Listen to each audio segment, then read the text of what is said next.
Hey everyone.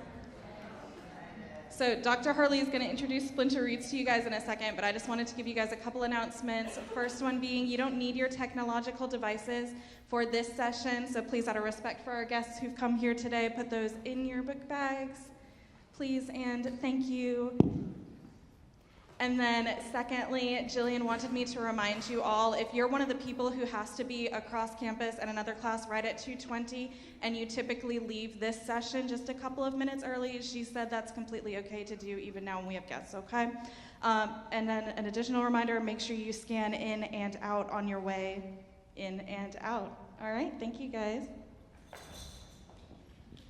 Thank you, Katie, and thanks to Spark for helping support this event and our very special guest today. This is Splinter Reads. Yeah.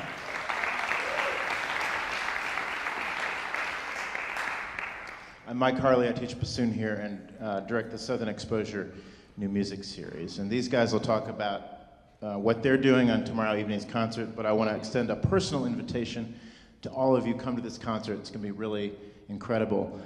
Splinter Reads are an ensemble that's representative of really what's becoming, in the wind world anyway, a kind of a new standard instrumentation for a chamber music ensemble. About 40 years ago, a group called Califax in Amsterdam created the first of this instrumentation, right? Which woodwind players, how many woodwind players are in here? Yeah, okay, cool. You know, you guys probably know a standard wind quintet, right? Is like flute, oboe, clarinet, horn, bassoon, and that's notoriously hard to blend those instruments, right? And so these instruments, of course, all have reeds, and therefore this beautiful, more natural blend, a huge kind of powerful range on the top and bottom ends, and so it's become a group that is becoming very popular, and these guys are like the superstars of this kind of ensemble, formed, 12 years ago, 13 years ago in the US, and there's a lineage from that first group actually through this group, because Dana Justin, the bassoonist, worked with one of the founding members of that very first reed quintet. So this is like an all-star group of players. They're all extraordinary on their own instruments, and then create something even more than the sum of those parts as they play together. I encourage you all to go check out. There are many accolades on their website, and again, come to the show. But I'm going to turn this over now to Splinter Reads. So thanks again, guys.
Thank you so much. That was an excerpt from a piece by Mark Mellitz called Splinter, written for us.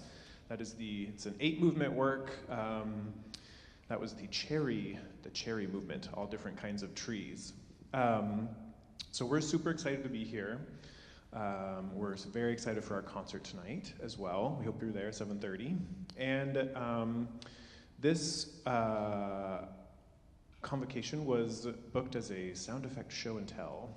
And one of the things that we really are interested in as a group is not only contemporary music, but sort of experimental contemporary music, and sort of pushing the boundaries of what is possible on each of our instruments, and then what happens when we combine those sounds together as a group. So I saw how many woodwind players are in here. How many strings? Piano and percussion? Voice? Yeah. What else do we have? Guitar? Something? Yeah? Who did I miss? Someone said flute?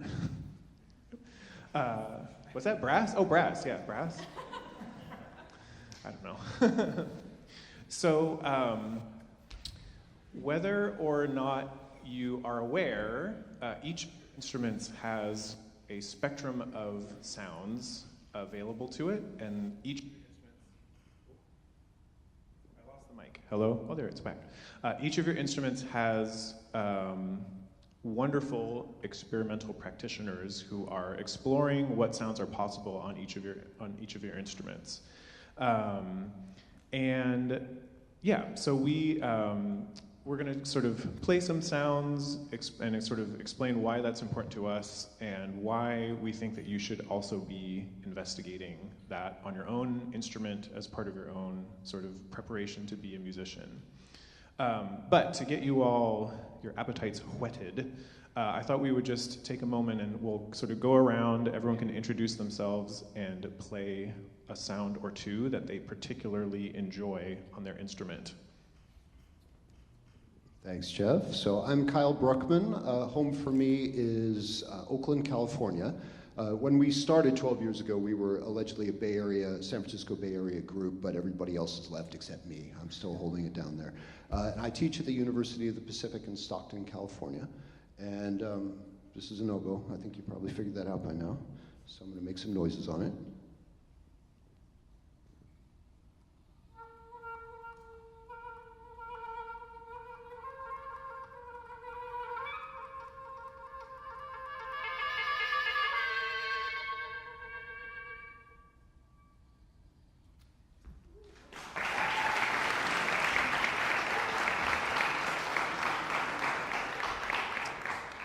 Hello again, everyone. Nice to be back with you. You guys probably know me from a couple weeks ago, but if anyone wasn't there, I'm Jeff Diable. I teach at Florida State University in Tallahassee, and of course I play the saxophone. What else am I supposed to say? Yeah, I mean the saxophone is kind of a groundbreaking instrument, I suppose, in extended techniques. We only kind of have new music that we can play, so we're kind of forced into it, but I particularly love exploring sounds on my instrument as well. So.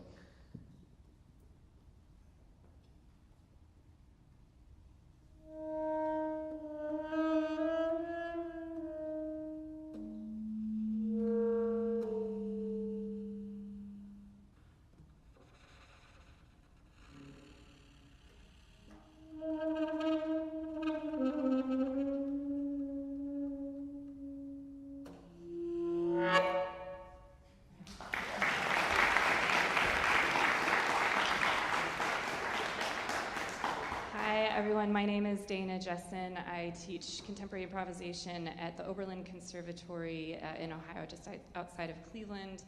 And all the bassoonists here actually got probably some of my favorite sounds yesterday in the bassoon masterclass. We got to explore some different extended techniques and modes of practicing improvisation, utilizing those types of techniques. So the bassoon, as I told them last night, is basically a multiphonic machine. There are so many possibilities because the instrument itself is so much older than a saxophone, for instance. There's just a lot of interesting possibilities and combinations with all of the key work. So I also love improvising. That's a major part of my practice, and utilizing extended techniques as an improviser. And since everybody played kind of quiet stuff before me, I'll play a little louder.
My name's Jeff Anderley, and I teach at Arizona State University outside of Phoenix.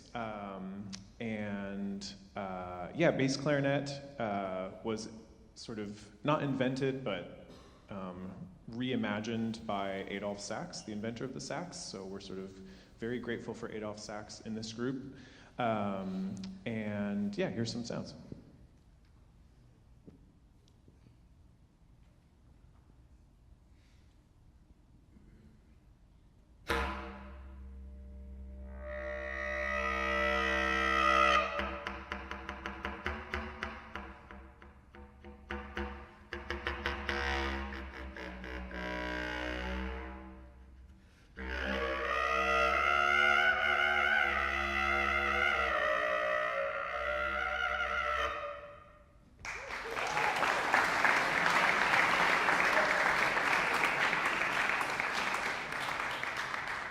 Hello, everybody. My name is Bill Kalinkos. I live in Columbia, Missouri, and teach at the University of Missouri, the other Columbia. And as Dr. Harley said, Splinter's been together for 12 years, but actually I play in a new music ensemble with Dr. Harley, and we've been playing together for 25 years now in Alarm Will Sound. So, here's some fun clarinet sounds. I can do most of the stuff that the bass clarinet can do, but a little more limited, and I don't know what I have left to do now.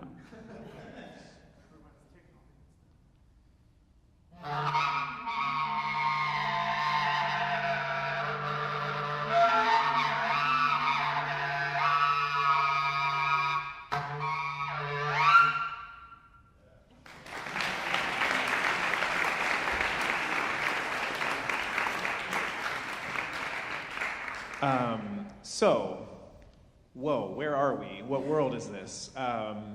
You may be wondering to yourself, but I don't want to do that. Or maybe you're realizing now there's a whole area of your instrument you can't wait to go to the practice room to find out and discover. So we just wanted to talk about why this is important, and sort of what are the ramifications on your sort of standard playing.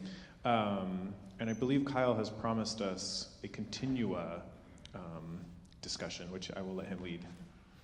Well, yeah, I mean, lest you should think that this is just, we're playing nothing but weird ball up here and you'd never want to do this yourself. We're here to make a really strong case for the fact that there's a continuum. There's a continuum between normal technique, quote unquote, and what's often referred to as extended technique. We kind of hate that term, extended technique, quite honestly, but we use it a lot because it's convenient, and other composers, other particularly new music specialists know what we're talking about when we say that, right? But the idea is like anything beyond the bounds of what happens when you turn on your tuner and you turn on your metronome and you practice your scales and you practice your thirds and you practice your arpeggios and all that stuff, right?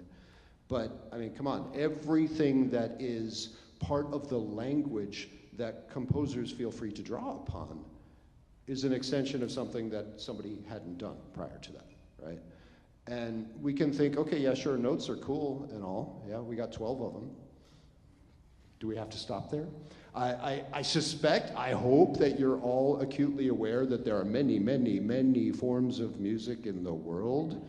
that use scales and modes that don't actually fit on a Western piano, right? Like the intonation of those notes is somewhere between the black and white keys, okay?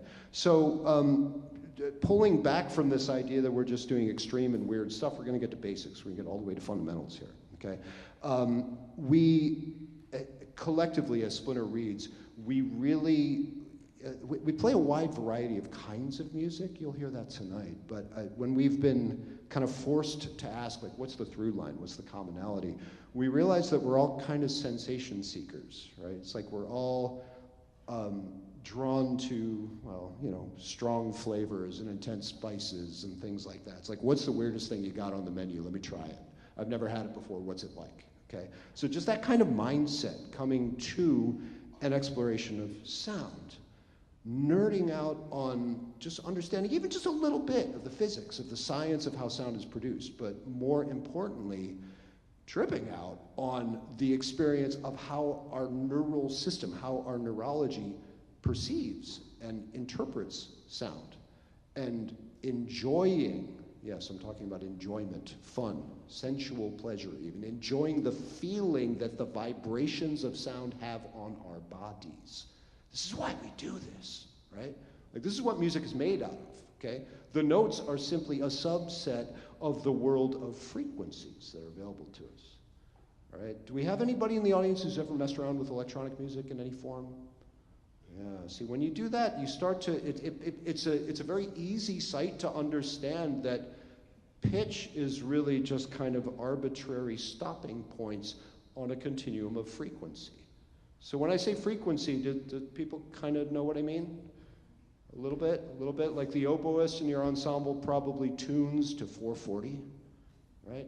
That's what that means, right? It's 440 megahertz, right? Hertz, I'm just plain hertz, sorry. So I told you only have to sort of understand the math and the science.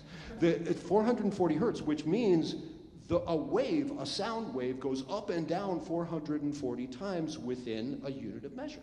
That's all frequency is, okay? So the lower the frequency, the lower we perceive it as a note, the higher the number, the more frequently that wave, remember your trigonometry classes once upon a time, okay? The more frequently that wave goes up and down beyond the origin line of the graph, okay?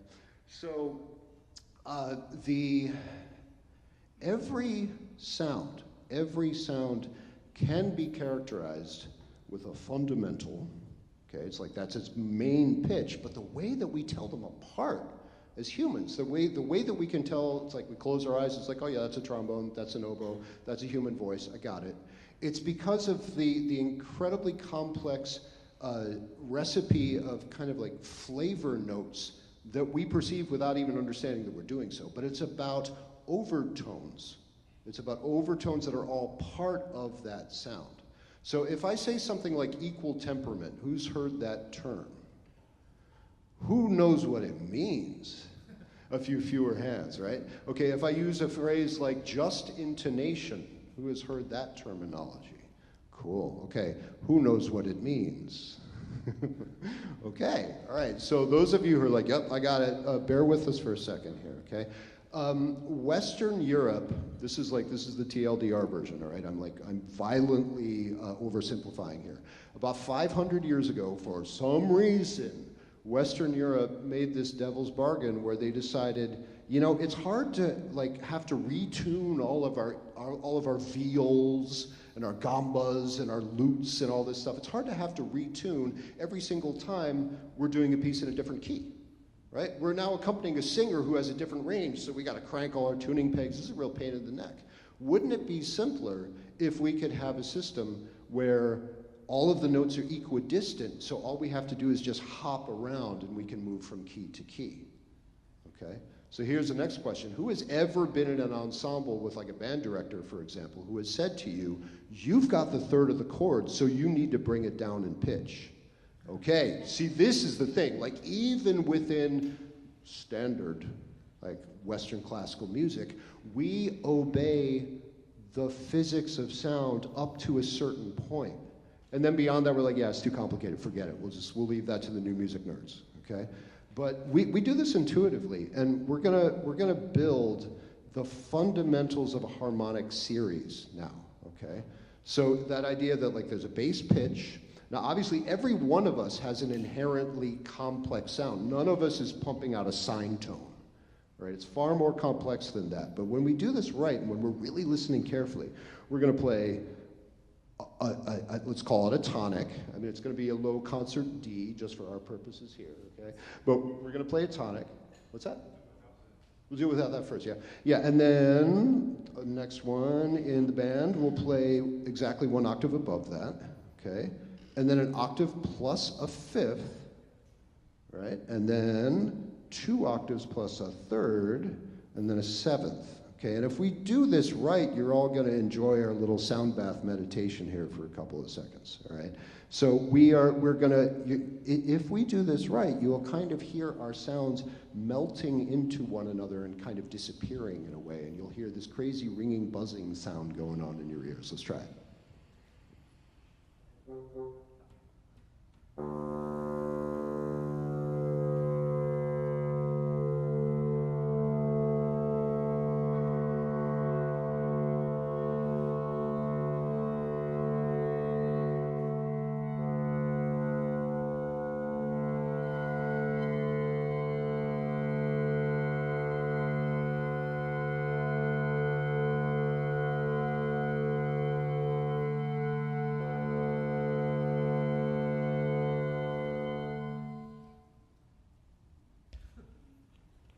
I think that feels pretty good, right? So thank you. We played a chord, hooray, we played a chord.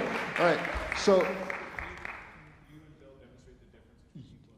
Yes, okay, so here we go. This is, I mean, you all know this from as long as you've been playing in band, and a band that's good enough that you actually try to play in tune, right? The band director has time to make you play in tune. So how can you tell when you're trying to play unison with somebody and it sounds crappy? How do you know? What do you detect? Yeah, ooh, I see some hands moving, right? You get this like, this agitation going on. What this literally is, remember how we were talking about frequency a second ago? Right? Like, so frequency can be described by a number, okay? So if we try to play a unison, but we're not quite getting it, our frequencies are different, right? And the further away from each other we are, the greater the difference. It's okay, this is 4th grade math, we can handle this, right? The greater the difference, we subtract the two numbers from each other, and we get, the closer we are to being in tune, the lower the number of that difference becomes, correct? Right? It's a lower number, okay? So the human ear can hear down to, give or take, 20 hertz. Below that, we don't hear pitch, we hear rhythm. We hear boom, boom, boom, boom, boom, right? We hear an oscillation going on. So when we are not quite in tune and we get that disturbance, that's because we're literally hearing pitch melt into the realm of rhythm. That's one of those continua that Jeff promised I would talk about, okay? It's a continuum. It's pitch, pitch, pitch. Wait a minute, I guess there's a beat, okay? So let's just do like a low concert B flat.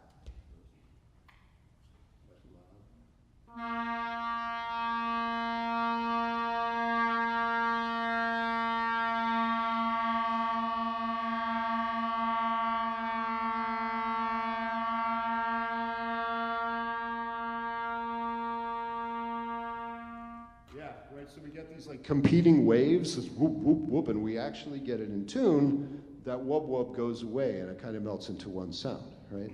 Now, if we do the same thing much higher, how about a concert high G? You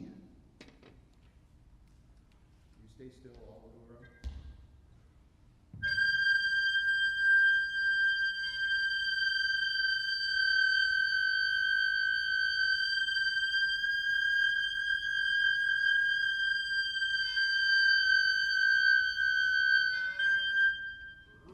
Kind of ouchy, right? Like the fire alarms are going off. Okay, so what we're experiencing there is that same irritation, that annoyance, but on a much higher level, right? Because what we're getting is now the difference, the subtraction of our two frequencies from each other is now in the realm that it starts to sound like a note.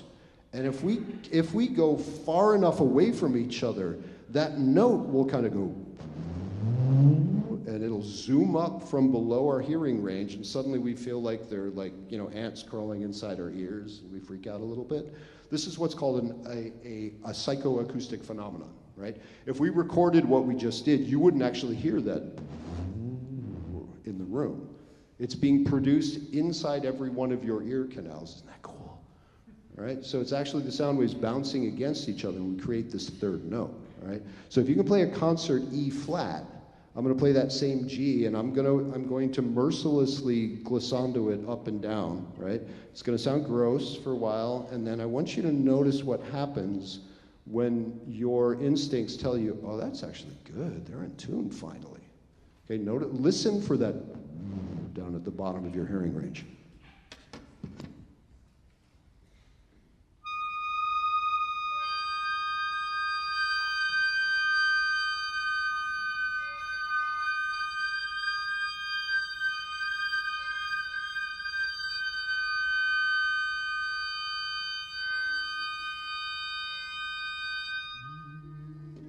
Everybody hear that note in the room?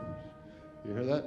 Neither of us was playing that note, okay? That was literally the subtraction of the two notes from each other, okay? So when we got that, it kind of moved from like, ew, this is icky, it's annoying, and then eventually we heard a difference tone that was in tune with what we were doing, okay?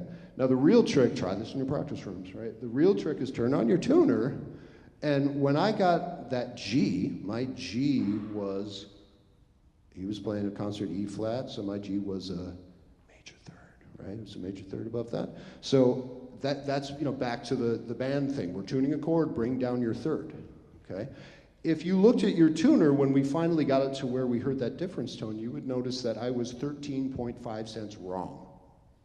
I was 13.5, 12.5, 12.13, all right. Like I said, you only have to sort of understand the math, okay? All right, but I was way flat relative to the tuner because the tuner is optimized according to that devil's bargain that we made 500 years ago, okay? But the actual physics of the sound demand that the third be much lower than it is on the piano keyboard. And when we do that, it actually sounds great. So let's build this chord one more time with Jeff's special toy. And so, you know, there are obviously practical considerations in like understanding the difference between equal and Jeff's temperament enough to play successfully in a band or an orchestra or a vocal on. Like vocalists do this all the time, right? Like you're automatically going to, because you're a glissandoing instrument, you're automatically going to find the place to put an E or a G that makes it like ring in the room. So there are like these practical considerations on how can we make our sounds more beautiful. There are also sort of, for us as an ensemble, it's like another way of exploring consonance and dissonance, right? That the actually playing in tune or out of tune on purpose becomes a tool that composers will use to explore different ways instead of like a minor chord becoming a major chord. We can have an equal tempered chord resolving into a justly tempered chord. It's kind of like there's all these sort of timbral explorations that become really interesting once you open your ears to the idea of it. So we're going to do the same thing again. One of the things that can happen when when you build these chords is that, as Kyle was saying, this low fundamental note. Like if you play all of the notes in the overtone series, sometimes the low fundamental note will just appear, and we're going to kind of try to do that, and then we're going to cheat. So we'll build the chord again.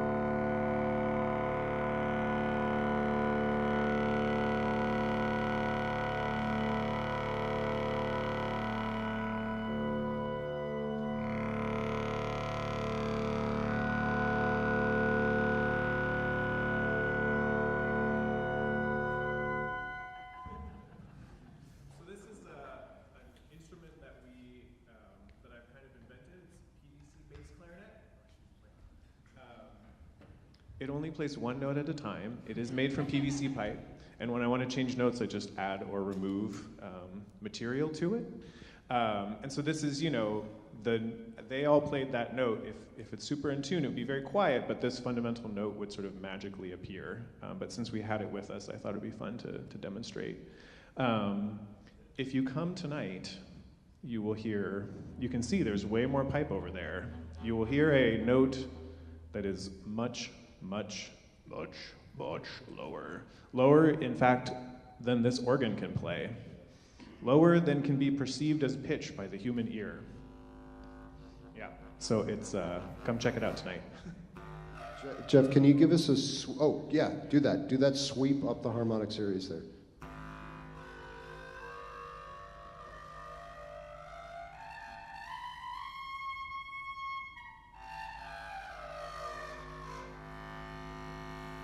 Right? So all the brass players in the room are like, big deal. That's what we do all the time, right? Okay? But for everybody else, this is the thing. Like when we forget this, when we get into this world of buttons and scales and everything, that really we're just dealing with physicality of sound, and then we're trying to like shove it around to make it fit into these boxes, okay? So Bill was just sweeping up the harmonic series of a single fundamental, which is what a brass instrument does until you change a valve. Right, Jeff, you want to do the same sort of thing there?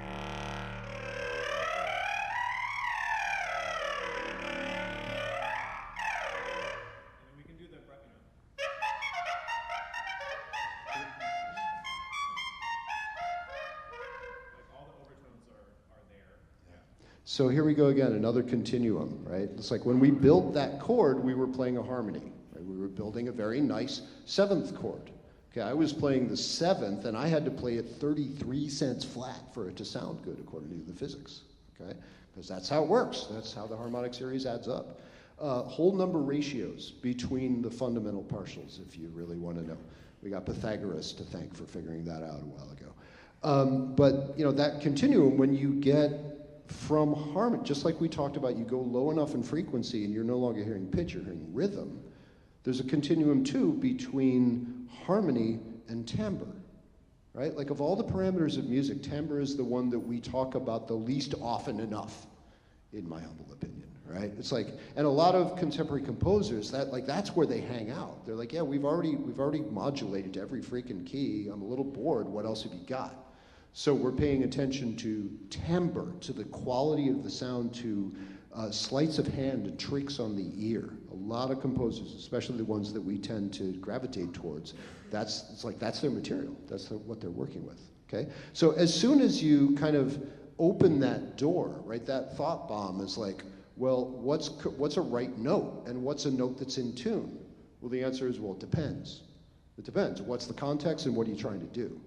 Right? And as soon as you open that up, it's like, well, okay, anything we do on the instrument can be an exploration of an infinite, a continuum of options, right? There's only so high or so low we can play, but I think we've all found that when we dig into these quote unquote extended techniques, all we're really doing is extending our technique, right? Like as an oboe player, I've only got like 2 controls on the dashboard of the plane I'm trying to fly, right? When I want to change stuff, I either do something here or here.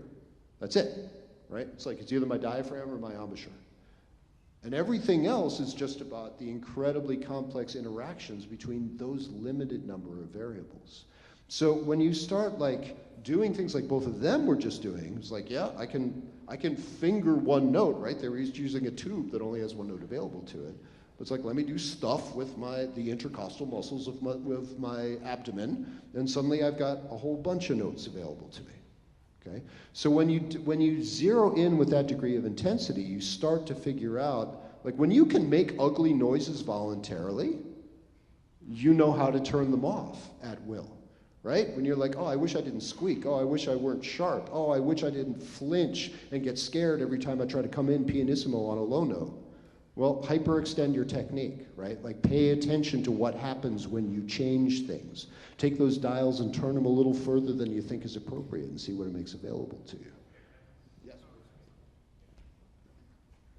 So this semester I'm teaching the woodwind methods class, and so I have 12 students in there who don't play clarinet at all. And I find it incredibly entertaining when I'm like, okay, let's try to play this middle C here. And you get... Because people are getting extended techniques inadvertently. And I find that really amusing. The people that are making those sounds are like, oh no, why can't I make this thing go? And this just connects to what Kyle was saying about learning physically what you have to do to make a particular sound. And then it also connects to our improv workshop yesterday where we were saying, well, what is the wrong, how do you do free improvisation wrong? And it's basically by playing something that you don't mean to. Like, if you have the intention to play that sound, then you're doing it correctly. And if you have the intention to play a pure tone and you get that sound, then you're doing it incorrectly. So at least you can realize those things and come to the realization of what you need to do physically in whatever time when you want to make a particular sound. Yeah, I'm curious. Also, if anyone has questions at any point, please feel free to raise your hand, and we're happy to answer questions. I'll just pause in case that is the case. Someone's been burning desire to ask a question. Yeah, I think one of the interesting things for me is actually determining where extended techniques start and stop. Like, who determines when something is an extended technique, right? If you look at, 18th and 19th century orchestration books as the sort of canonical, this is what my instrument can and can't do, then like a lot of stuff that you are already doing would be considered extended technique, right? Sort of like as you go back in time, like what musicians are being asked to do is constantly expanding, right? Looking at like the high note on doing something to the microphone. The highest note on the clarinet for a long time was a G, right? Which is, quite high. And then people found out how to play higher. Oh, stop, right? And then for a long time it would be the high C, right? Can you play the high C? Right? So most orchestration books will say that's the highest note. But then people are like, well, why do I have to stop there? So is the high C an extended technique because it's not in, Perrault's orchestration book? Or is the high C the extended? Or what if we go higher than the high C? I don't know. Much higher than the high C, right? So sort of, there's sort of a question as to sort of what is determined. Even as a technique like multiple articulation, right? Is multiple articulation an extended technique? I mean, it's a new-ish technique in the history of instruments, but where are all my brass players, flute players? Like, would you consider double tonguing an extended technique? I would, as a clarinetist, right? So it's not for you. Why is it not for you, but it is for me? And it's sort of becoming less and less of an extended technique for clarinetists because more and more people are figuring out how to do it, and then that's a standard thing that sort of everyone can do is articulate really, really fast. I'm curious if other people have techniques, sort of when you look at your instrument and the things that you do on it, are there other techniques that you wonder if they're extended techniques or not? Oh, a question, a direct question. Are you stretching or is that a question? Yeah. Absolutely, circular breathing is a perfect example, right? Yeah. So circular breathing is being able to play using your cheeks as the second set of lungs to sort of extend lines indefinitely. If you can't circular breathing is an extended technique. Once you figure out how to circular breathe, it no longer feels like an extended technique, right? Like, I mean, it's sort of, being asked to play a piece that lasts 5 minutes, or like how long is this, like Ali or whatever is like 20 minutes, like sax players get asked to do crazy stuff because again they only have contemporary music to play basically. So I think it's worth thinking about the things that you are asked to do and the way that you interact with your instrument, and wonder like, well, if I can do this a little bit, if I can double tongue, can I triple tongue? If I can circular breathe for 1 minute, can I circular breathe for 20? If I can play a high C, is there a high C sharp? Is there a high D that I can figure out? Or the lowest note for brass players, like, what is the lowest note you can play? it kind of goes down forever, right? Like you can just keep going and going and going. And as we've been saying, once you figure out how to make your instrument do these sounds on purpose, then you can make sure you don't do them by accident. And I think that's where it really ties into, you know, we all do all these sounds, and then it actually makes us better at playing like Mozart and Beethoven and stuff like that, because it means I have complete control over my instrument. I know exactly what it's going to do at all times, and if I want to change the timbre a little, or I want to extend a phrase, I can circular breathe. If I decide I want to get rid of the slurs and articulate really fast, I can you know, there are ways that this like ties in directly to like traditional sort of romantic and classical era stuff. So it's, you know, I think it's just really important.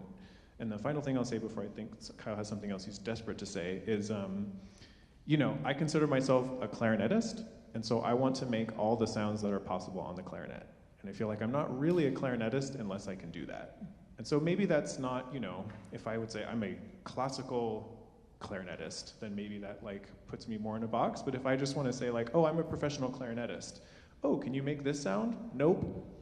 Well, I don't know then. Are you actually a clarinetist then? Like, kind of limited. Maybe you're still figuring it out. So there's like stuff to consider in that area.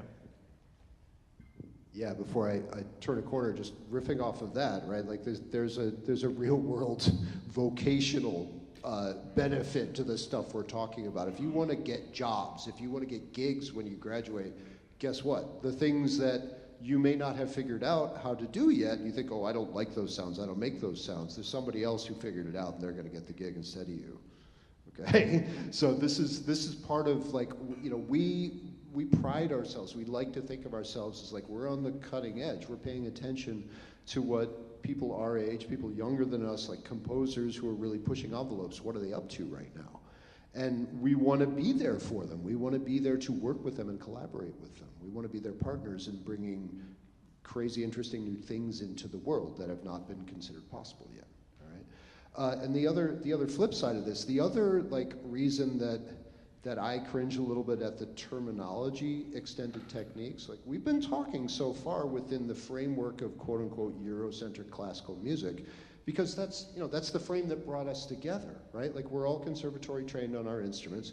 We are playing music that for the most part is conventionally notated, however far that might get pushed, right? But if you look back, this idea of like, well, if you go back 100 years within classical music, that was an extended technique. From the very earliest days of jazz, for example, right? The very foundations of jazz were about individual human beings embodying their voice and finding a way to express themselves through this interface between their body, their soul, what they wanted to express, and this weird tube, right? Whatever the instrument was, this was just kind of an accident that was the intermediary between their story and the rest of the world's ears, okay? And that kind of personalization, for better or for worse, I would say worse. I think most of my colleagues would agree that like within the history of classical music training as of like, you know, 70 years ago up until the very recent past, that's been our job in music schools. It's like get in the box, do it the same way every time, do it exactly right. Okay? We dream of a world where people's individual voices and complex stories and the mess of what life actually is celebrated and something that we share. So when we run around, like every one of those noises we made, could you write those down? I mean, sorta, maybe, but you'd have to use shorthand and you'd have to actually communicate between the player and the composer, right? And say like, I want you to do that thing that you do. What can I write in the score to indicate that it's your turn? Go, take it. How should I notate that? Okay. We have until 2? Yes. Until 2? Yeah. Yeah. I thought maybe we could do like 2 short improv. Yeah. Sure. Yeah. Unless there are questions, and please speak up if you have questions, or you can ask them after if you're feeling shy about anything. It doesn't have to be. It could just be about. Yeah. So I thought we would just do 2 short-ish improvisations that are only using extended techniques, just as a mode of sort of sharing some of the things we do. I thought the first one, yes? Kyle has an idea for the first one. Just the two of them. Sure.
So you'll notice they both took their reeds off for that, sort of like breaking our methods class.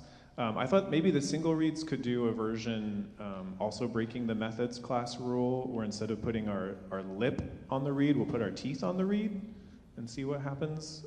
This might start soft and might get loud.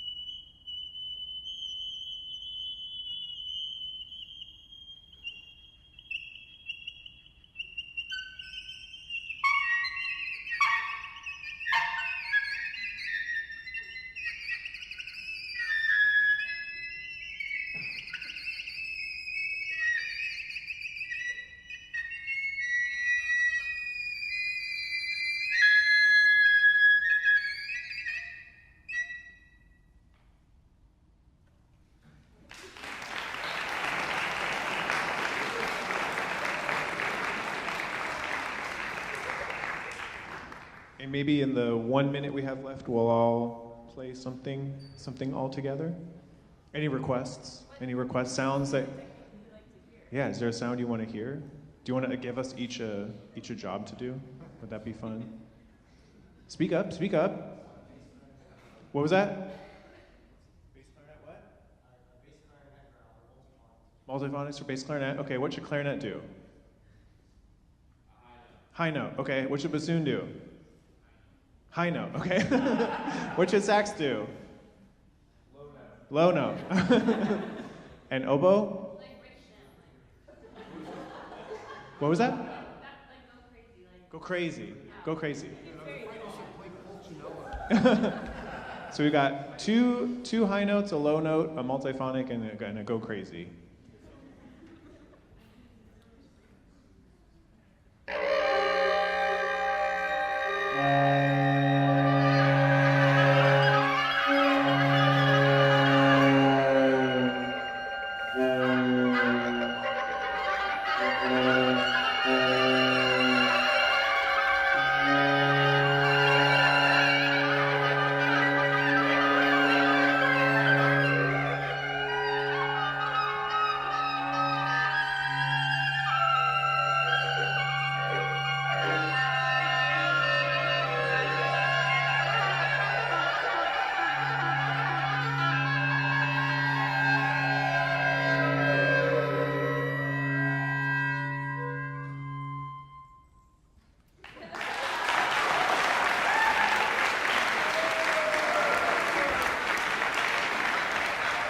Thank you.